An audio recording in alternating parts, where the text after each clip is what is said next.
पाटील यांचं तिकीट कापलं गेलं। अरे जरा ऐक ना, खरबूज आहे, उन्हाळ्याचे दिवस आहे, कापून खाऊन घे। एटी पाटलाचं तिकीट 2019 ला कापलं गेलं। तिकीट कोणाला मिळालं? स्मिताताई वाघ यांना तिकीट मिळालं। एबी फॉर्म सुद्धा जोडला गेला होता की नाही राजेश? मग अचानक काय झालं की स्मिताताईचं तिकीट कट झालं आणि उन्मेष दादाला तिकीट दिलं। उन्मेष दादाची इच्छा नव्हती।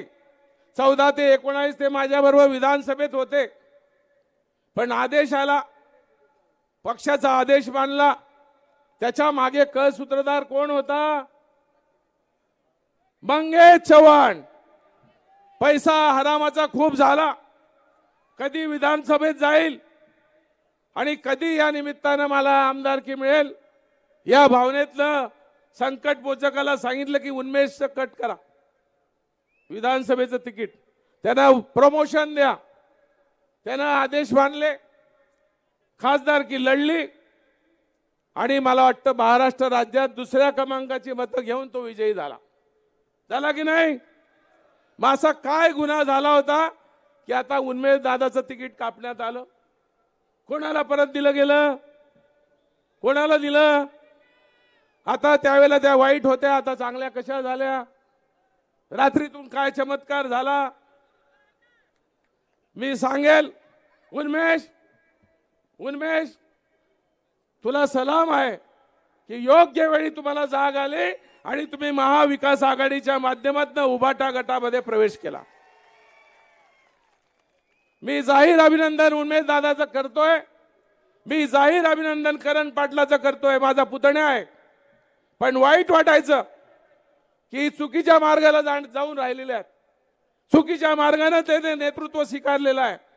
आणि आज जाहीरपणे सगळ्यांसमोर सांगतो की सगळ्यात आनंद झाला असेल तर माझे वडील कैलासवासी भास्कर आप्पा यांना की जातीवादी पक्षापासून लांब राहा।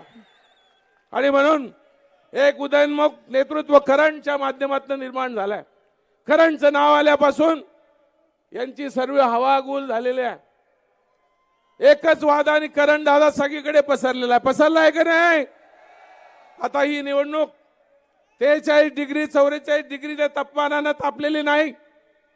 हा जिल्हा ज्या मोदींच्यामुळे या राज्यातल्या भ्रष्ट सरकारामुळे तापलेला आहे, त्याचा बदला आपल्याला घ्यायचा आहे की नाही? घेणार का? मी तर सांगेल, जेवढं माल येईल तेवढं आणा। कोण आहे उन्मेष? आणि उन्मेष दादा, तू 5 वर्ष चांगलं काम केलं, नर्मदाची परिक्रमा केली, पण केंद्रातलं तुला मदत देऊ शकला नाही। स्वतःकडे पाटबंधारं खातं असताना देखील पाडशे धरणाला योग्य तो न्याय मिळाला नाही।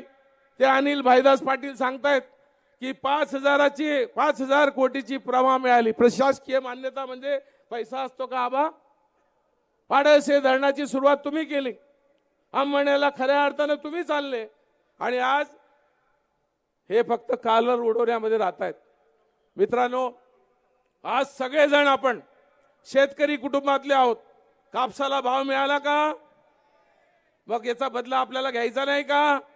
कांदा उत्पादक शेतकरी, गुजरातचा कांदा परदेशात जातो, आपल्या कांद्याला भाव नाही। आता निर्यात बंदी उठवली तर 40% दर त्याच्यावर लावलाय आणि म्हणून हे निर्वाणीचं खऱ्या अर्थाने आपल्याला पाहिजे। मी आज उन्मेष दादा करण की आम्ही एक वारसा घेऊन आलोय, तो जपण्याचा प्रयत्न आम्ही करतोय। आज भाजपवाल्यांचे इतके पायाखालची वाळू सरकून गेले की त्याच्यावर पर्सनली काही अटॅक करण्याचा प्रयत्न करतायत। आणि म्हणून आज जिल्हा बँकेच्या माध्यमातून इथे सगळे शेतकरी आहेत, तुम्हाला सोसायटीकडून कर्ज मिळतंय का? किती हेलपाटे खावे लागतात?